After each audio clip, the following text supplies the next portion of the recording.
Mike is a recognized expert on foreign policy, military defense, and other issues. If you study and follow those topics nationally, you have seen and read Mike. He is one of the most prolific and producers and quality producers. It would be envious, except as I tell people with no shame, he is, and if you won't repeat this to any of our other scholars, he is simply the nicest guy we have out here. And he accommodates virtually every request we have to talk to people in the community, our students.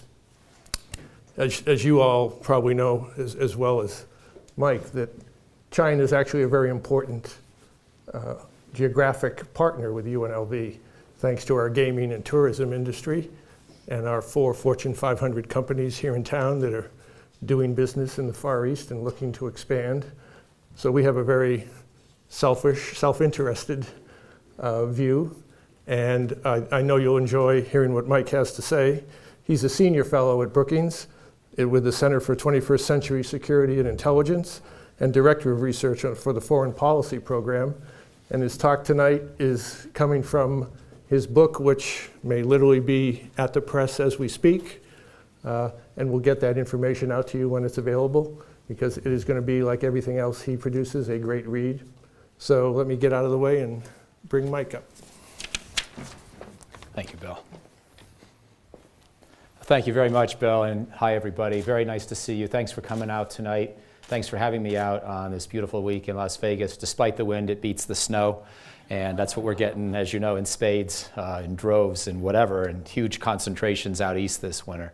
And it's still winter there in DC. But anyway, I would very much appreciate and welcome the chance to speak about the U.S.-China strategic relationship at this moment, because our book is just about out. And it's been a real pleasure to write this book with Jim Steinberg, who used to be my boss.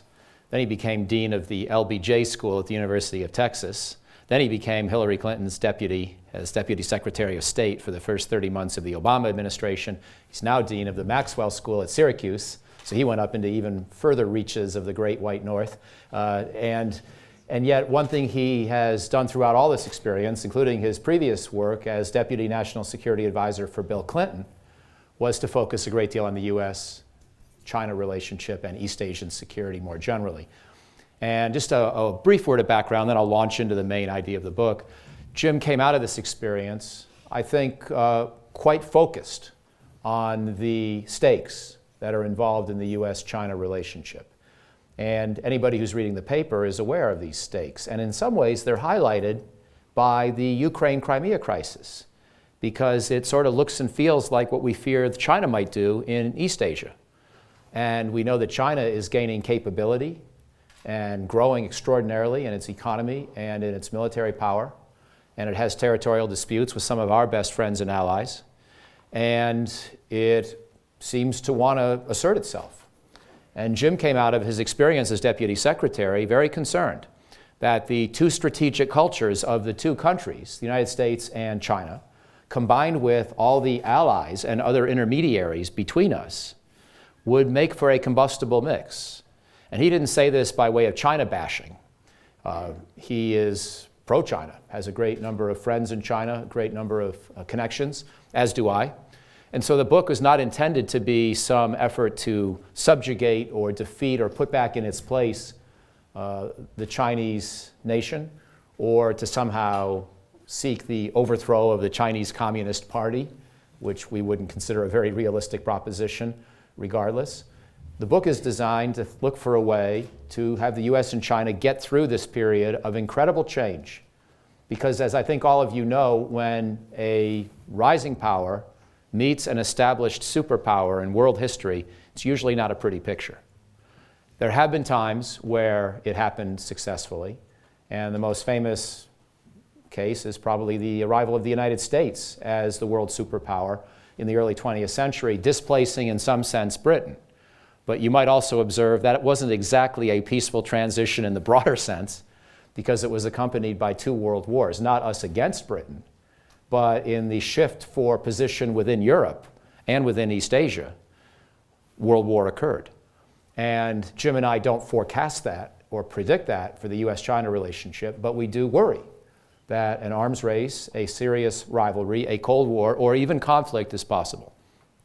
And again, I could spend more time trying to motivate that, trying to convince you of that, but I think anybody who's reading the newspapers probably has at least some concern about that possibility, because we see, for example, these 5 uninhabited rocks in the East China Sea that the Japanese call the Senkaku, the Chinese call the Diaoyu, and they are uninhabited. You might or might not say they're uninhabitable, because there used to be a Japanese fish processing industry on one of them. And I think they brought in water and otherwise, had to essentially treat this almost like a lunar colony. It wasn't exactly a sustainable place to live, but it's a big rock, and there are 4 others. But who would have thought the world's 2nd largest economy and the world's 3rd largest economy could actually have skirmishes and serious disagreements and an ongoing major dispute over 5 uninhabited and, for all practical purposes, uninhabitable rocks? Well, lo and behold, they do, and they will, and they are. And I think part of the reason is because of national pride and history and each side's resentment towards the other. But it's also because the Law of the Sea Treaty, which we're all told we should support, and which I generally like for the most part, nonetheless accords undue importance to formations like that. Because if you control them, and you can claim they might be inhabitable, then you can claim all the land, all the seabed, all the water around them as your own exclusive economic zone. So the stakes here are amplified, at least in economic terms. And this is similar to what we see in the South China Sea, where China has claimed 90% of all the water and all the islands within it. And it's thereby managed to make potential enemies with a lot of other countries, starting with our treaty ally, the Philippines, but also Vietnam, and most of the ASEAN countries, the Southeast Asian states, which have at least some claim somewhere along the way that overlaps and intersects with China's. And those are just the specific things I can point to today. There are other issues, other ways in which theoretically a rising power could challenge an established power. So what I'd like to do is talk about what our options are in this situation as Americans, and then some of the ideas that Jim and I have for how to proceed. And I don't want to go on too long. I'd rather have some time for extensive discussion and question and answer. So I'm going to try to get this out succinctly, and then I'll look forward very much to your reactions and your thoughts. And I've basically categorized the way in which we could handle this situation into 3 main types of options for the United States. Again, we wrote this book as 2 Americans, but we were not trying to just focus on American policy. We were trying to focus on suggesting for the 2 countries a way of thinking and a way of acting towards each other that I'll come to as my 3rd option, just to telegraph you a little bit where I'm headed. But first I want to think through 2 other options, and you'll see why I don't think they're very promising. Let me just tick them off to start with. Option 1 you could call essentially appeasement. Basically recognize that China's rise is inevitable, that its power is going to grow, that it's going to be very hard for us to compete with it in the Western Pacific. Maybe not right away, because we're still a lot bigger and stronger militarily than the Chinese, a lot more powerful anyway. But certainly within a couple of decades, if growth rates continue at all like they've been, it's going to be very hard for us to keep up. And the area nearest to China will be hardest for us to defend, protect. And so option 1 you could describe as appeasement or abandonment of our East Asian allies. Don't worry if you have affinity or affection or origin or ancestors in Japan, Korea, Philippines, Taiwan, wherever. I'm not going to endorse this option, and I don't think the United States ever will either. But I think for an analytical and academic discussion, it's useful to identify this as one theoretical option. So option 1 would be appeasement and abandonment. We appease the Chinese, we abandon our traditional allies in the region. Option 2 is outcompete the Chinese. Essentially what we did vis-a-vis the Soviets in the Cold War. Just try to turn back that same magic that Ronald Reagan and others espoused and endorsed and put into action in the Cold War, and try to just show the Chinese they can't catch up. We're way ahead, we're going to stay ahead. And I'll come back to that in a second, why I'm not sure that's so promising. And then option 3 is unfortunately the more complicated one to explain and the more complicated one to implement, but I think it's the only choice we have, and it's a blend of resoluteness and reassurance, and hence the title of the book. And you might say, do I really have to come to this kind of a lecture to hear that? Because that sounds a lot like what US policy has been towards China for a long time. We draw certain lines in the sand, certain lines in the water, certain lines on the Korean Peninsula. We defend them. We otherwise try to get along with China diplomatically and economically. And it's a strategy of deterrence plus engagement, or it's a strategy of cooperation with hedging. You know, take your pick of terms you want to match and contrast with each other. And it sort of sounds like what we've been doing ever since Nixon and Kissinger opened up the relationship with China and Mao 40 years ago. And I would say, yes, there are important elements of continuity with this recommended strategy to what we've done before. But we should recognize we're at a turning point. We're at a turning point because of China's power, because of China's capability, and therefore just sort of going on autopilot is not going to work. In the old days, China didn't pick fights over the Senkaku Islands, the South China Sea, and everything else close by. We're in a whole new era. We're going to have to find a new reinvigorated form of some of the same old magic, even if in some ways that's what we can still continue to follow. But before I get to that third option and then spell out some of the ideas that Jim and I have for what it means and what it should lead us both to do, both countries, as well as our allies, let me talk about why I think option 1 and option 2 won't work. Because in a way, they're simpler, they're easier to describe. I don't think they're easier to implement. I think they're totally unpromising in the end, but it's worth saying why. So let me do that just for a moment. As you'll recall, option 1 was, as I defined it, appeasement and abandonment. Appease the Chinese, abandon our allies in the region. Well, the simplest reason, you know, by the way, you could say this has been tried before, because didn't Dean Acheson try to say we're not going to worry about Korea in 1950? And then lo and behold, we didn't worry about Korea for a few months in 1950. And then in June 1950, we decided after the North Koreans invaded with Chinese and Soviet support, we better worry about it. So this kind of a strategy is always dangerous because sometimes it sounds better theoretically than when in real life you actually have to watch a country get overrun. You might say, well, aren't we doing that right now with Ukraine and Crimea? But don't forget, Ukraine was never a treaty ally. And Putin, for all of his nastiness and thuggishness, hasn't killed anybody, or at least not many folks in this process. And he's in a majority Russian-speaking area. I'm not trying to defend Putin, but I'm just saying things can get a lot worse when you're talking about a treaty ally that might be overrun with large loss of life by a potential aggressor. And the last time we tried to draw a line and say we're not going to protect anybody beyond the line, we actually found we had to change our mind once the war occurred that we thought we didn't really care about. So one danger with option 1 is you can fool yourself into thinking that it's really a viable option. But even more fundamentally, first of all, I feel a strong moral, strategic, personal attachment to a lot of friends in East Asia. I think we have some potentially represented in this room tonight. We certainly have worked hand in glove, hand in hand with East Asian allies for decades. I don't like the idea of just abandoning them, however much a Machiavellian analysis may say that perhaps we might consider that idea. But even Machiavelli might not have endorsed this in the end, because what any hard-headed strategic thinker would say, leave aside your emotional and personal and moral commitments to the Japanese and the Koreans and the Filipinos and the Taiwanese. If we decided those 4 countries no longer merited our support and we told them they were on their own, some of them are going to build nuclear weapons. That's probably going to produce the very war we've been trying to prevent. That's going to have huge ramifications for the global economy. Probably going to produce World War III in East Europe or in Eastern Asia, or at least a very high chance of it. And worse than that even, or compounding that, I should say, every other American ally around the world is going to wonder, when will the Americans desert us?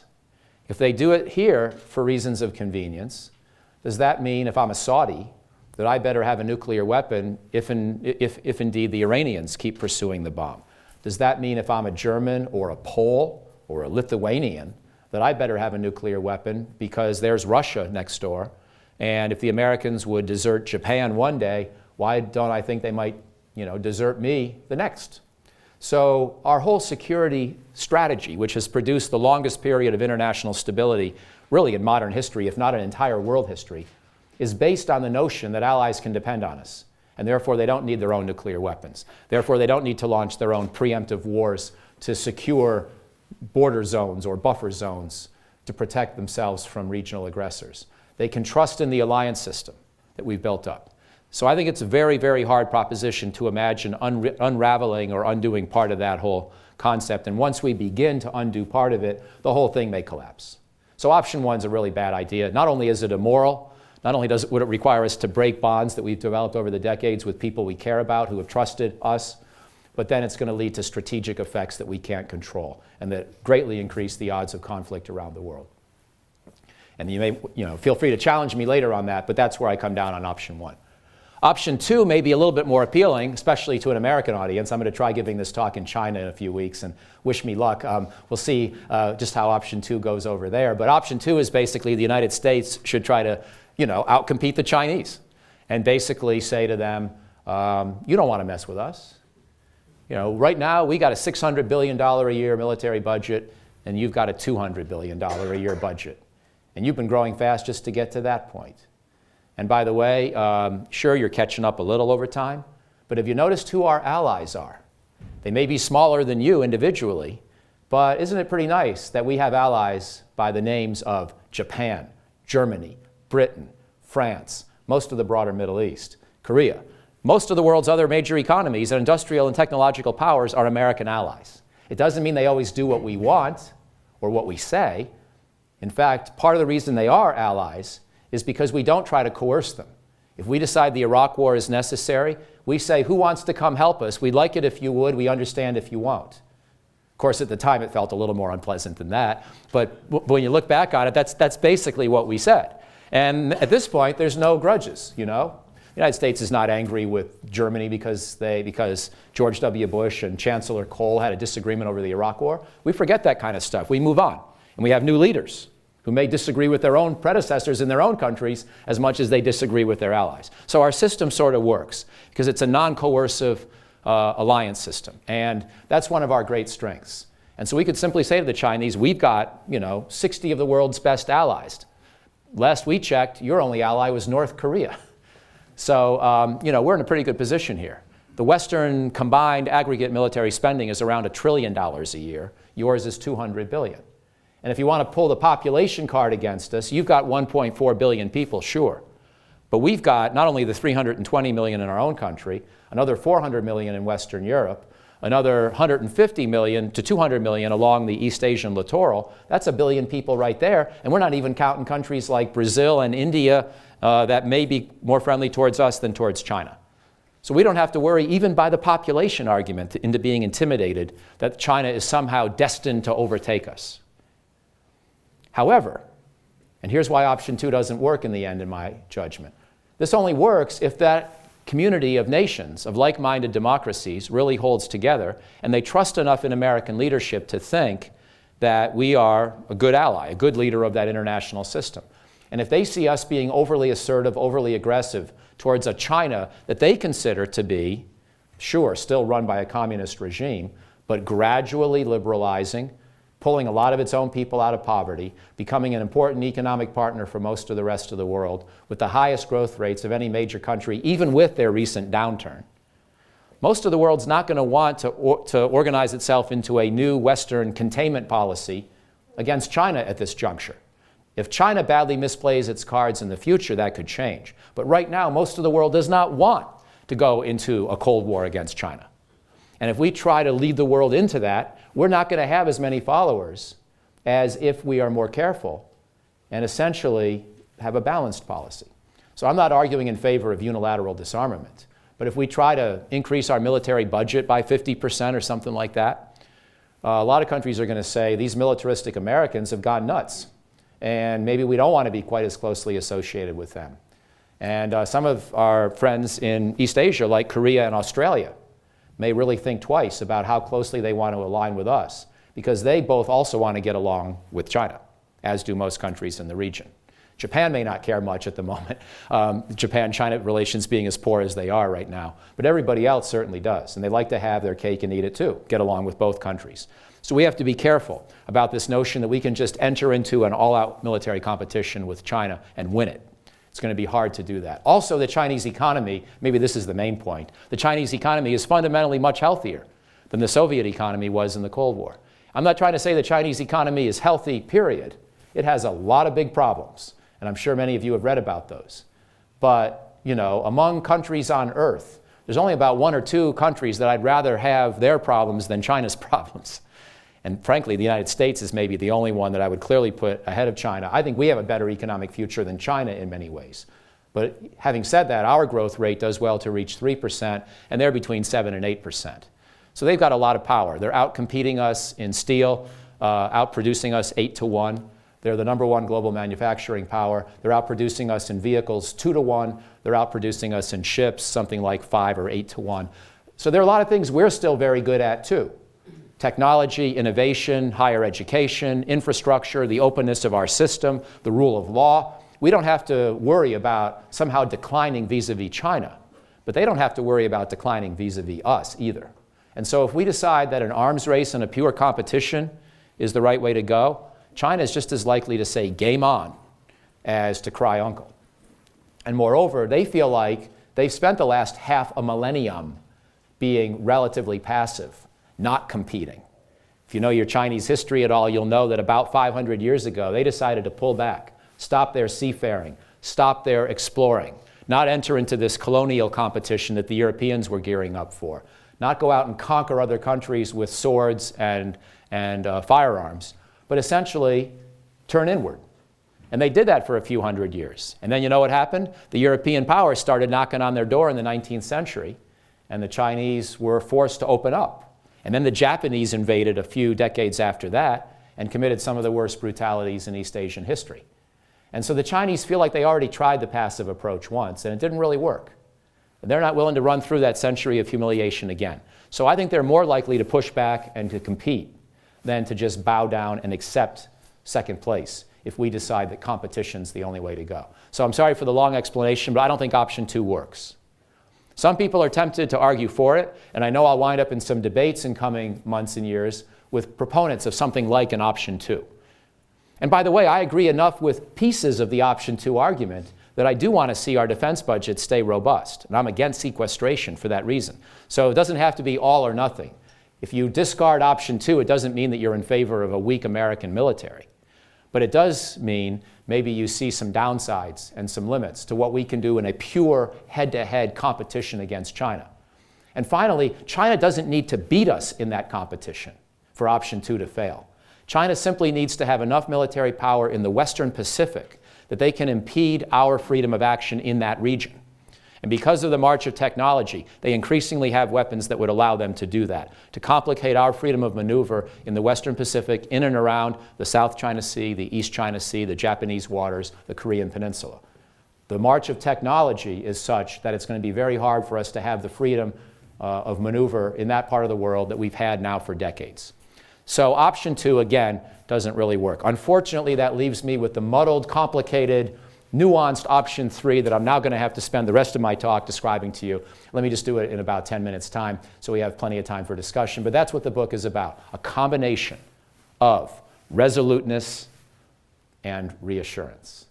Combination of trying to keep America strong, working with our allies, defending our interests, not pulling back, not appeasing, not abandoning, like option 1 would have had us do, but also not believing that an all-out competition is the way to go or that we'll win it either, and therefore not option 2. Finding the right calibrated amount of resoluteness mixed with the right calibrated amount of efforts at cooperation with China. Now, the good news is we Americans have gotten used to nuance because the Cold War ultimately became a little bit about nuance too, right? We ultimately wound up trying to do arms control with the Soviets. We never liked them. We never respected their system. We're much more pro-China today than we ever were pro-Soviet, at least after World War II, and we realized what the system was all about, and we had defeated Hitler together, and we could focus squarely on the Soviet Union. We realized that it was a terrible system. The Chinese system is not one that we tend to like as Americans. It's autocratic. It's abusive of dissidents and minorities, and there are a lot of problems with what China does by way of its own system of government, but it keeps progressing economically. It keeps providing a better life for its own people, and it keeps evolving in a way that at least meets some of our hopes and standards. So anyway, China is an easier partner to have this mixed strategy with than I think the Soviet Union ever was, and I think we should pursue that. So what does this mean? If you say you want to stay strong but also try to cooperate where you can, well, then you have to look case by case, issue by issue for opportunities for collaboration. So the first thing we do in the book is we begin by trying to convince Americans and Chinese of what I just tried to convince you of, that there's no alternative but to adopt a mixed policy of reassurance with resoluteness. You can try to invent any other simpler paradigm for either country, it ain't going to work. It's dangerous on top of that. So our job number one in the book, and the first 100 pages, is to convince people of that simple point.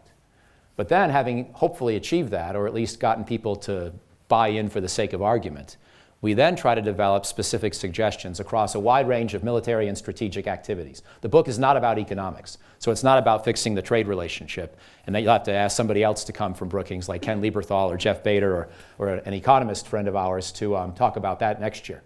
But this is about strategic and military domains. And let me just give you a couple of the ideas in the book divided into three categories. So I'll give an idea or two from each of these three categories.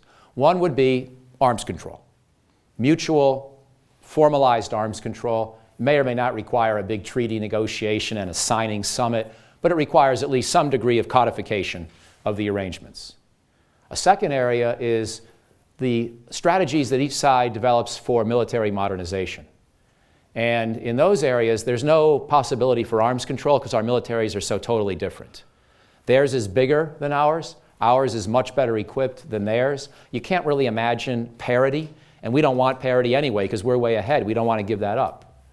And so military modernization needs to be handled with more nuance, and it has to be handled by each side looking at its own specific plans and asking, are there ways in which we can still pursue strength and resoluteness, but try to do it in a less provocative or threatening way to the other. And then the third category is contingency planning, possibilities of war scenarios, and how they should be handled by the two sides. And I'm just going to give you one example of how I think we might rethink a little bit of that. So let me just tick off now some examples of each of these. On arms control, we don't have any silver bullet panaceas for how to fix the relationship instantaneously by one big sweeping arms control treaty.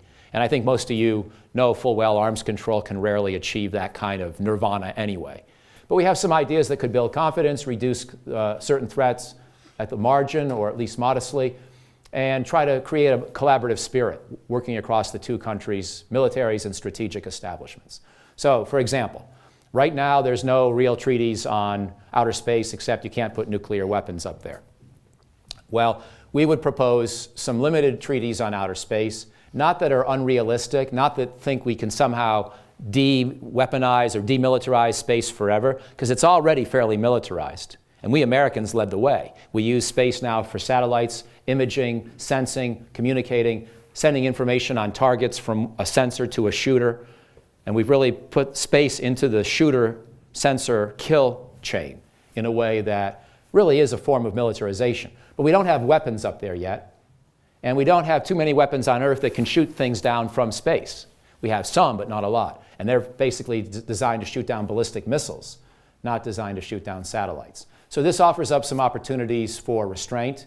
And one that we would propose is that both sides agree if they ever shoot down a ballistic missile test vehicle or a malfunctioning satellite or what have you, that they do it below 500 to 1,000 kilometers altitude. The reason for that is you don't want to create debris that stays up in space and interferes with the rest of your satellites. So this is a no-brainer because both sides probably want to do this anyway, probably agree with the essence of this technical recommendation. By doing it by an arms control agreement and maybe inviting other countries into that agreement as well, it builds a little bit of positive momentum in the relationship. Another example would be incidents at sea. We formed a treaty with the Soviets on incidents at sea later in the Cold War. And the basic idea was as follows. As you know, there are certain protocols that commercial ships are supposed to follow, staying a certain distance apart from each other. But military vessels, of course, want to come up very close to each other and inspect and do reconnaissance and surveillance. And some of that is understandable and inevitable. But it could also be dangerous. So if you try to sail a vessel or a ship right in front of an aircraft carrier that's doing flight operations, that's dangerous to the people flying the ship, because if the carrier has to suddenly veer or slow down, that could be dangerous for the crew. And the Chinese were messing a bit last fall with the operations and the maneuvering of one of our ships in the South China Sea. So we would propose a regimen like the US-Soviet Incidents at Sea Agreement for the US and China. And probably should bring Japan and the Philippines and others into that as well, because they're also countries that operate their ships near to each other. One more idea in arms control. Remember the Open Skies Treaty? The Open Skies Treaty was formed by the Warsaw Pact and NATO countries just as the Cold War was ending. And what it does is it allows any country that used to be part of either of those alliances or is currently part of NATO, you're allowed to request an overflight of another country.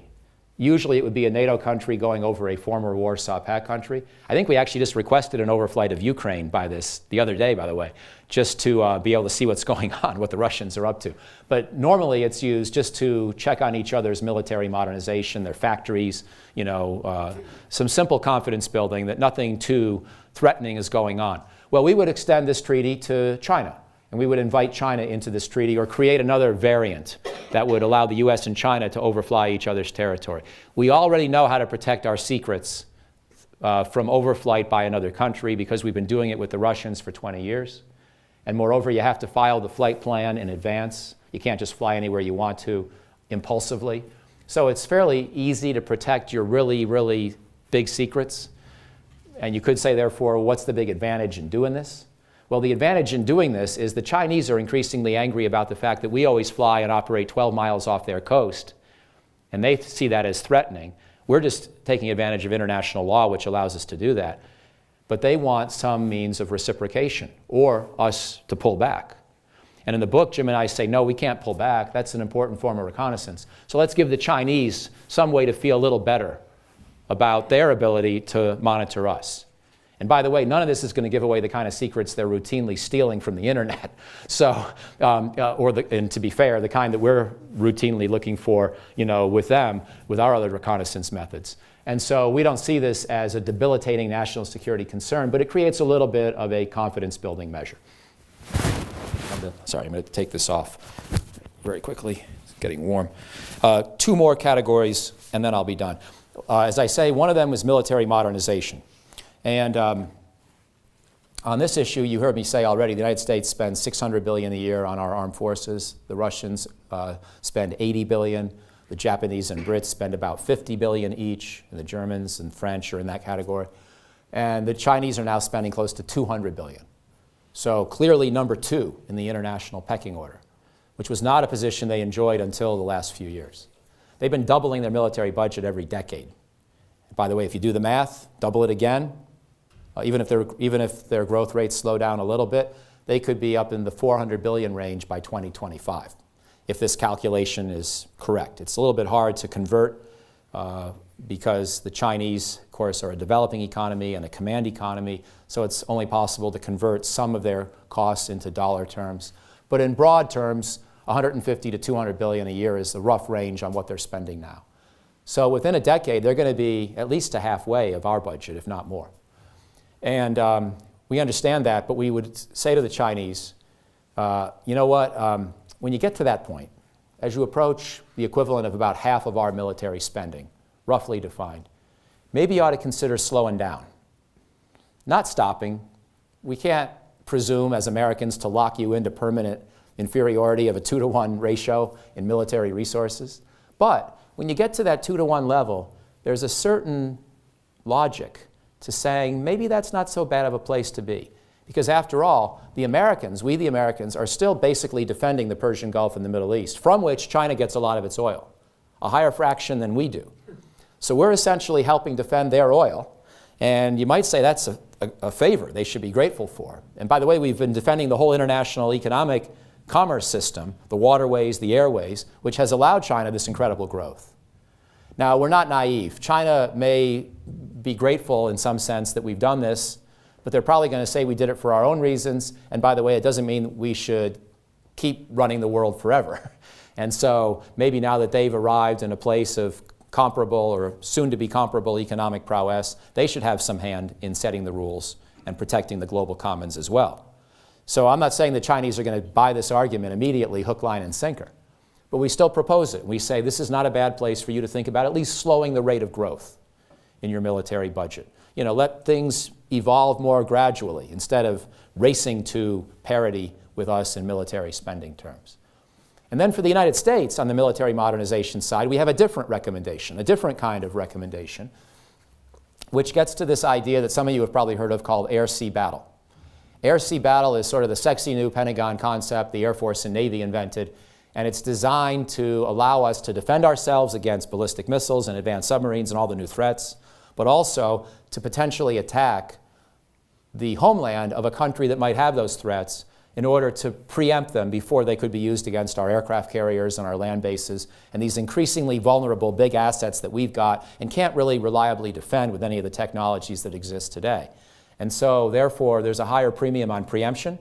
And this logic leads you not only to integrate your sensors and your communications and your missile defense and your air defense and your ASW, your anti-submarine warfare capabilities, but also potentially to strike early against the other side's homeland. Militarily, there's a lot to be said for air-sea battle. But strategically and diplomatically, it can be interpreted, and it is interpreted by the Chinese, as very provocative. Because not only does it imply the possibility of strikes early on in a crisis against their homeland. By the way, it's not just against China, but the Chinese interpret it as primarily against them because they have the biggest resource base from which to develop these new weapons. But not only is it potentially going to be able to attack their homeland early on in a crisis with this concept, but it echoes a concept that we developed in the Cold War against the Soviets, air-land battle. An air-land battle was developed against a Cold War nemesis, an adversary. And China's not supposed to be in that same category. China's supposed to be sort of a quasi-friend. And yet we have a concept that echoes a Cold War construct that we are now applying primarily to deal with the rise of China. So we got to change a couple things about air-sea battle. We got to change the name. We think it should be air-sea operations. And that can include, you may think that's a tiny detail. Maybe it is. I don't expect that the Chinese will be completely assuaged by that modification, but I would submit that you got to get away from the word-for-word echo with the Cold War phraseology. Secondly, you don't just change the name, you change a lot of other things about it. You bring in the U.S. Marine Corps and Army into the picture. They're not really part of air-sea battle in a meaningful way right now. You bring in the Coast Guard. You bring in the Allies. And then on certain missions, you even bring in the Chinese. And so this becomes an organizing philosophy against various kinds of threats, some of which we know we cannot go against together with the Chinese, because for some of these threats, the Chinese may be the very cause for concern. They may be the threat. But in other cases, like piracy, terrorism, what have you, we can view this as an opportunity to work together. So we redefine and broaden the concept, make it more ecumenical, make it more inclusive. Secondly, we also should be careful about buying a lot of long-range strike systems. There's an element of thinking within the Pentagon today that says, let's buy a lot more bombers, let's buy intercontinental artillery if we can develop it, let's buy very fast bombers that can scoot along the stratosphere and get from California or Edwards Air Force Base or wherever to China in 2 hours. Let's put weapons in space so we can deorbit them fast and attack ground targets within a half hour. The danger of these kinds of things is they threaten interior command and control, and therefore the basic sovereignty of the Chinese state. And our argument is, yes, we need some long-range strike, but don't go overboard. Don't make that the preeminent focus of American military planning, because the Chinese will interpret it as aggressive, and with some reason. And then finally, and this gets to my last point, contingency planning. Air-sea battle needs to avoid the temptation to imagine rapid escalation to attacks against the Chinese homeland early in a war. Now, militarily, there's a good reason to think about doing just that, because of the reason I mentioned earlier. We can't really defend against their advanced quiet submarines. We can't reliably detect them. We can't necessarily stop their ballistic missiles that may now have the ability to launch homing anti-ship munitions and come in on our aircraft carrier. So if we get into a war or even a skirmish with China in the Western Pacific, we're going to be tempted to go after all these targets on their homeland early on. And militarily, that has a narrow tactical logic. Strategically, it's a recipe for escalation. And so we want to counsel war planners against a premature resort to that kind of a approach. And if there is a crisis, even if there's a shot or two exchanged, we have to bear in mind and weigh the risks of rapid escalation against the potential military benefits, and probably be a lot more patient than a narrow military logic would suggest. Remember what happened in 1914. Don't do it again in 2014. So anyway, the last point on military contingencies, as I get into that, is here's an area, there's one contingency which wouldn't necessarily pit us against China, where we could actually cooperate. And heaven forbid, I hope it never happens. It's another Korean War. But even by planning together to think about what we would do together in such a conflict, I think we could have some beneficial aspects, some beneficial results for the U.S.-China relationship, even if, as I hope, that war never happens again. And so here's the basic argument to conclude on this point. Okay, there are two ways in which another Korean War could happen, two broad ways. Lots of specific ways, of course, but two broad categories of threat. One is internal North Korean state collapse, a civil war, essentially within North Korea, that then leads countries around to want to move in, stabilize the situation, prevent missiles from being launched at Seoul, take advantage of the opportunity to finally get rid of this terrible regime. The second category is another aggression by North Korea. And this could result from escalation. Excuse me. It may not mean that one day we wake up and, like on June 25th, 1950, we see North Korean divisions streaming across the border, because that would be a much harder task for them now than it was in 1950. But they may sink another South Korean ship like they did in cold blood in 2010. Or maybe they build another nuclear reactor that we think is going to allow them to build 20 or 30 nuclear weapons a year, and we decide we have to preempt it. And then they retaliate, and then the thing escalates. There are various ways this kind of a conflict could begin. All I want to say is, don't go to bed tonight and lose sleep over it, but also don't rule it out. This is still a worry, and the Chinese know it, and therefore we should have an ability to talk to them about it. Because what I would propose is that after we coordinate with South Korean friends and allies on this matter, that the US-ROK alliance encourage a dialogue with China that would actually ask them to consider helping us in the event of this kind of a conflict. Now that's going to raise some warning signs and flags among certain American and Korean planners. They're not going to want China's help. But I would submit to you, we're going to get China's help whether we want it or not. Because if there is another Korean War, China's going to move in to at least northern North Korea as a buffer zone. And they're going to say they're doing it to regulate refugee flows and to help us with the search for nuclear materials. But they're also going to want a buffer and a little bit of leverage for bargaining vis-a-vis us for the post-conflict state of the Korean Peninsula. And so I say, let's make a virtue out of necessity. Let's invite them in. Let's ask them to help in that northern part of the Korean Peninsula. We'll coordinate with them. We'll be in communication. We'll define the geographic zones each side will cover. And then when the conflict is over, and Seoul is presumably in charge of the whole peninsula, or most of it at least, then Seoul gets to decide who stays. And at that point, we Americans can be confident. We can live with any outcome Seoul chooses. My guess is that Seoul is going to ask us to stay and the Chinese to leave, because we will have been a time-tested ally, and the Chinese, even though they want to have a good relationship with China in South Korea, the Chinese will nonetheless have been the ally of the nemesis, the North Korean regime. And looking down the road, the Koreans will welcome a little bit of ballast against that huge Chinese behemoth just over their border. But even if I'm wrong, so be it. The South Koreans get to choose. They will be the sovereign over this reunified or largely reunified Korean peninsula. And I think we can live with, we as Americans can have confidence. We've been through this before. A lot of countries have, had our forces on their territory for certain periods of time and then no longer after a certain point. And we can live with that risk with Korea. And the benefits of having this dialogue and doing this planning together with China, I think would trump and supersede any downsides, any risks of the post-Cold War type that I'm discussing right now. Anyway, I've given you a sampling of maybe a third of the ideas in the book. So I haven't given you the full laundry list. I've already tested your patience, and I appreciate your endurance in listening to some of these technical details. But that's the basic concept of how you do reassurance and resolve together. And I look forward very much to your reactions and your questions. Thank you.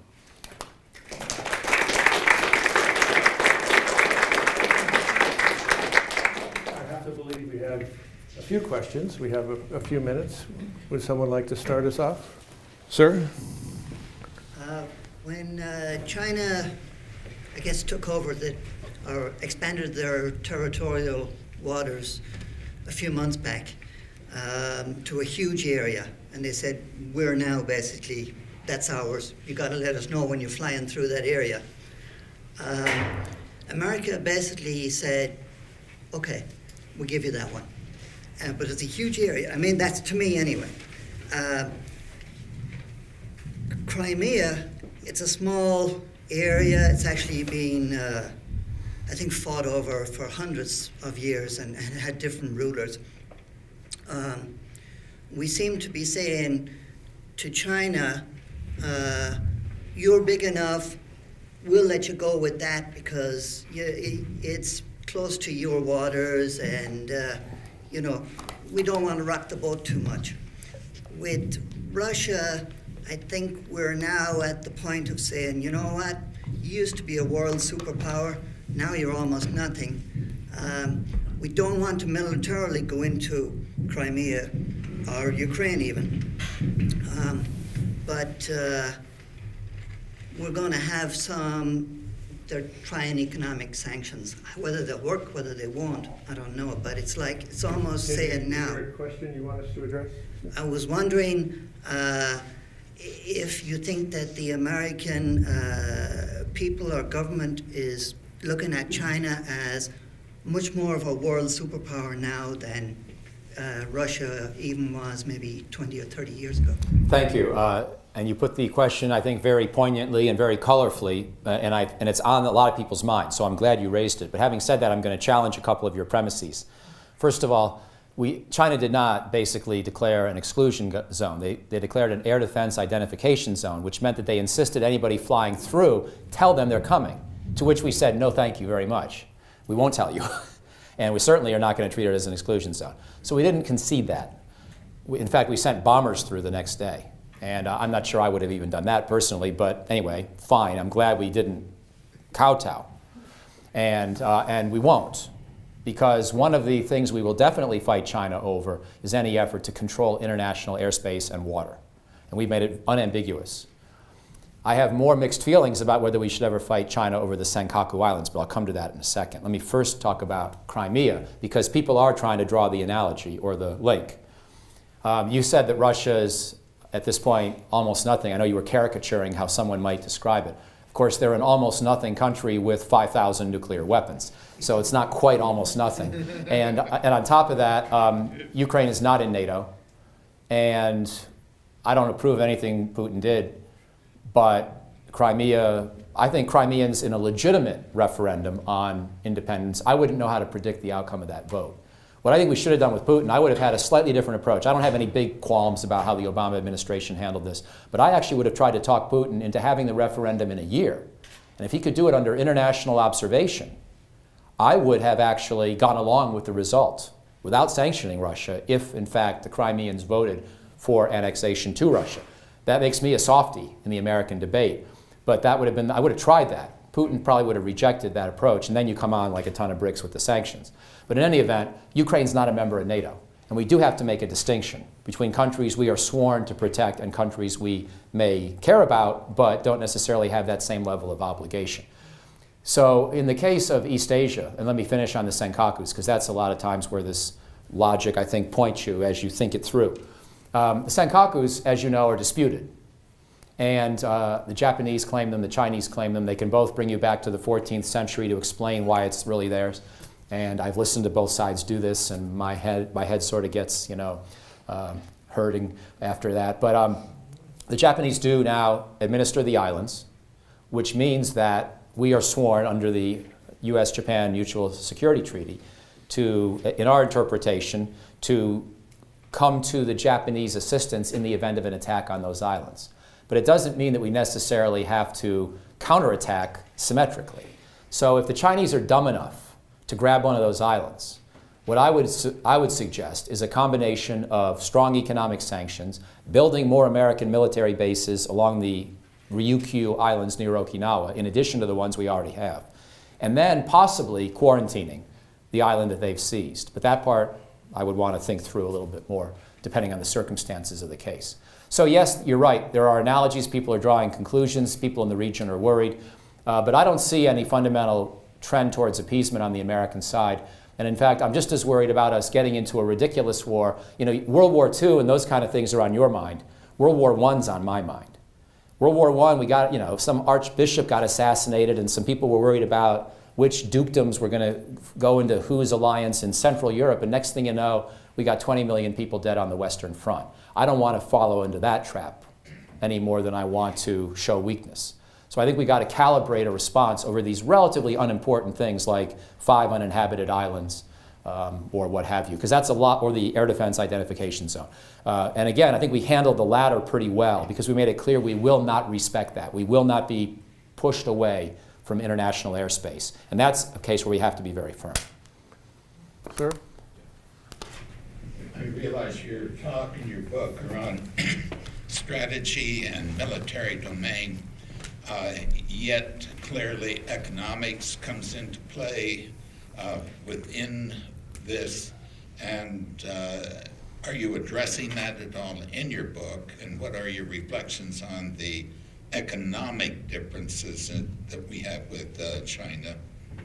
Yeah, good question. We basically decided not to broach the economic side, but I do have a couple of observations where I think that economics overlaps directly with security. One of them would be on our dependence on China for any specific assets, minerals like the rare earth metals that they've been producing, or certain kinds of semiconductors and electronics where they may dominate the world market. I want to avoid complete dependence on China over anything like that because I want to have the sanction game be an option for us where we can actually out-escalate them. I want them to depend on Western markets more than we depend on them. Because in some of these crises, if they come to that, and I hope they won't, but if they do, I want to have an option besides direct military response. So if the Senkaku Islands gets to be an issue, and we decide to slap on sanctions, I don't want China to be able to trump us by saying, oh, you want to sanction us? Well, say goodbye to your rare earth metals. I don't want to have that kind of a dependence. So I think we have to watch economic dependence on certain specific things and not let China be more than, 40, 50, 60% of the world's supply in anything that's truly crucial to our economy. That would be one point. Secondly, on cyber, we have a number of discussions and recommendations on cyber in the book. Cyber is a domain where both sides have offensive strategies of intelligence towards the other, and that's going to continue. Where both sides have vulnerabilities in their national electricity and chemical grids and things like that, and we should reduce those vulnerabilities. But also where the Chinese are stealing us blind. And we do, like many other Americans, this is not an original recommendation, we do say that this Chinese behavior is abusive, and this is an area where the Chinese need to do more to reassure us than we need to do to reassure them, because they're the ones that are profiting unfairly through intellectual property theft, which is not endorsed by international law. And so, yes, spying happens, and both sides accept that the other is spying on them for national security reasons. But stealing the specifications of a given commercial product so you can go pirate it and then let your firm make the money on that, that's not acceptable under international economic rules. And if they keep doing that, we're going to have to apply some economic reprisal measures. So we do talk about those a little bit in the book. Time for at least one more. Good. Yes. And it's interesting you mentioned about protecting the shipping lanes and who benefits. And a little bit to follow up on that, but not to you mentioned some rare earth materials. I think there's our trade imbalance arrangements, like we have 4% GDP imbalance and they have double-digit surpluses. And there are key areas like semiconductor components. So are there security aspects to maintaining some level of domestic production? And I think both China and Germany are in this boat. They really have those kind of ideas, I think. We want to make at least 60% of our solar panels here. And so do you think, is there an aspect of security that comes in on that? Yeah, it's a good question. And again, I don't claim to have any great research insights from the book. We didn't broach that topic as a central focus of our research. But I am open to that possibility. I think you mentioned solar panels. I'm glad you did. That's probably not an area where I would feel like we have. It would be nice to do well in that. That's an up-and-coming industry. But I don't know that national security is going to be impinged by not making a certain percentage of solar panels here. It would be nice for our economy and for our energy future to have that capability. I'm not sure I see it as a crucial national security issue. However, I do see rare earth metals because they could be needed to make fighter jets or submarines, and semiconductors for the same sort of reason. So on those, I do think we have to avoid excessive dependence on China or any other single specific country. I'm not sure if we have to make it all here physically within the lower 48. Maybe it's good enough that it be from North America or North America plus Europe. You know, the Chinese are a long ways away from having attack subs that can threaten our transatlantic shipping routes. So maybe for the foreseeable future, we can view Europe as part of this same economic citadel, so to speak. But I think this kind of analysis does need to keep being done, and the answers will change over the years. Sorry. Thanks for your talk. Oh, there you are. It's very informative. With the current problems we're having with Russia, do you see China taking advantage of that? And how do you think they might react to that? And how should we react to if they get a little closer together as they did at one time? Yeah, it's a good question. I think, though, that I don't worry that much. For one thing, from what I've seen, and I look forward to my visit to China and talking about Ukraine with Chinese, because from what I've seen so far, the Chinese are not thrilled about this whole Crimea thing.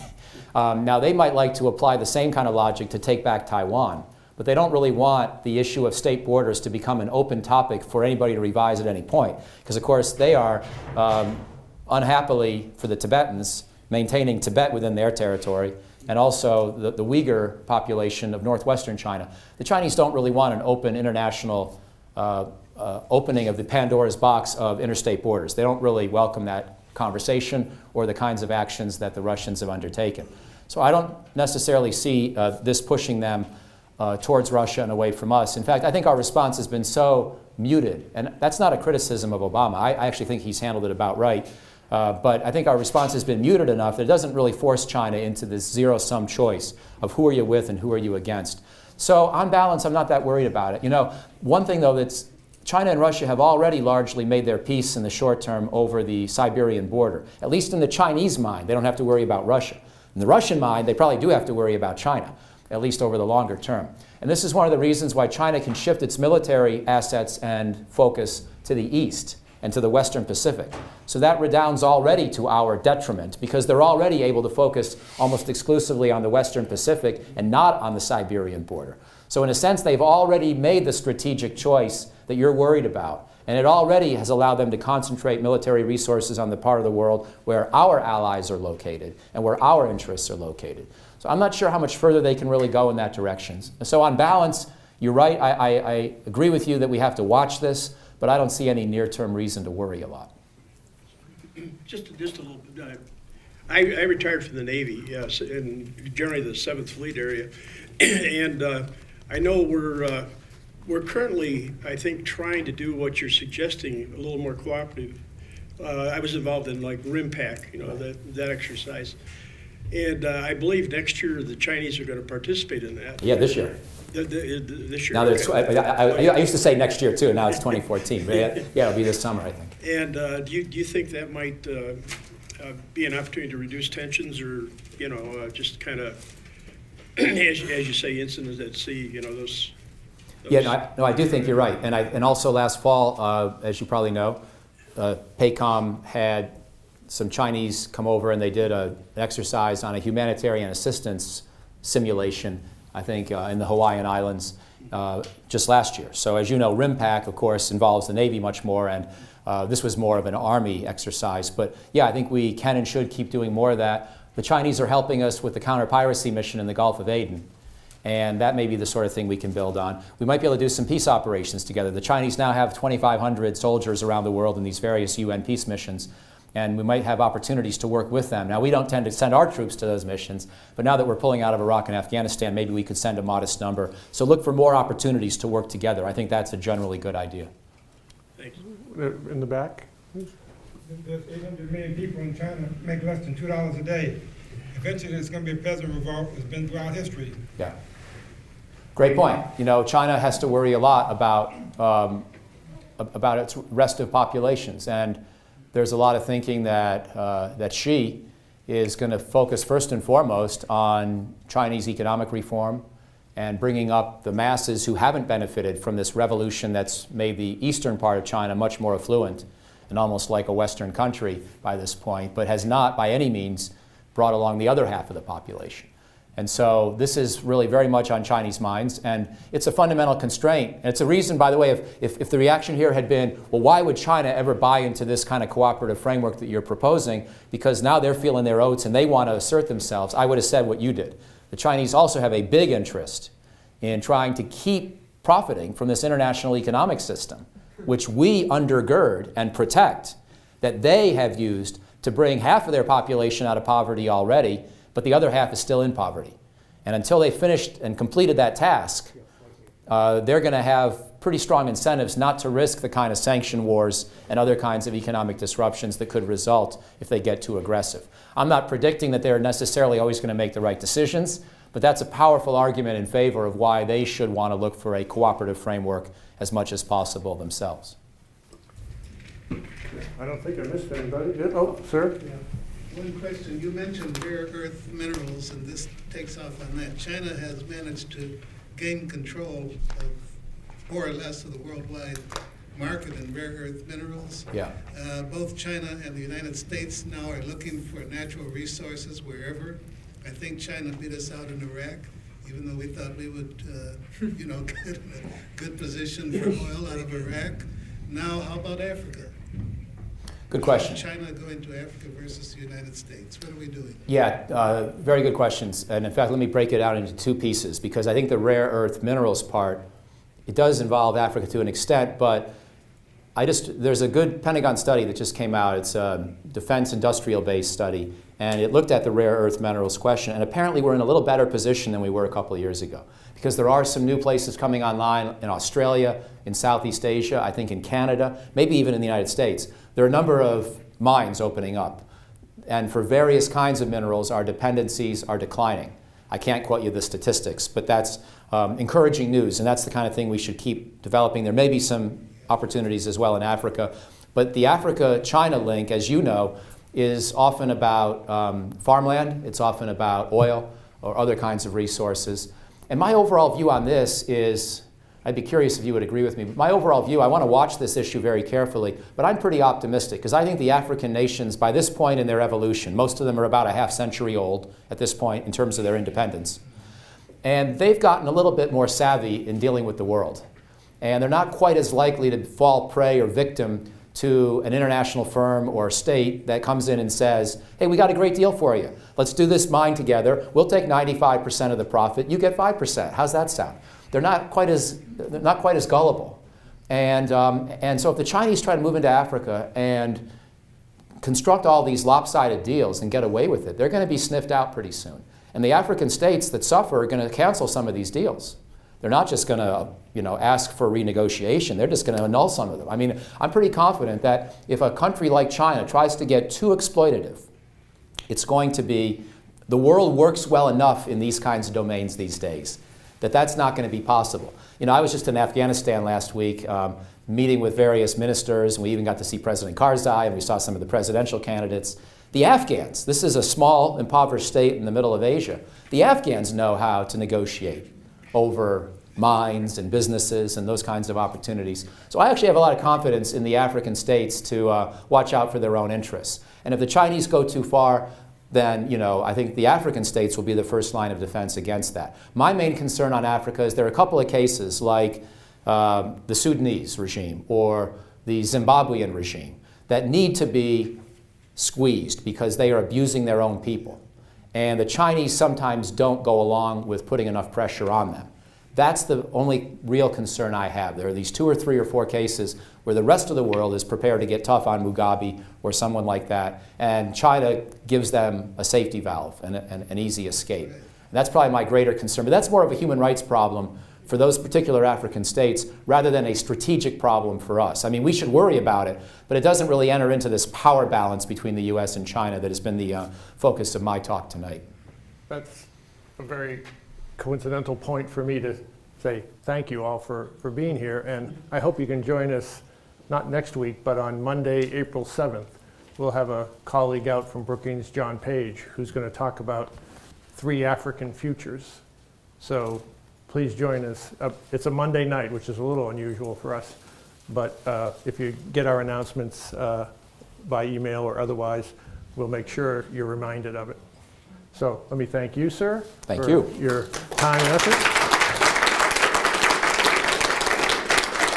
As always, thank you for coming and for your questions, and I hope we see you in a couple weeks.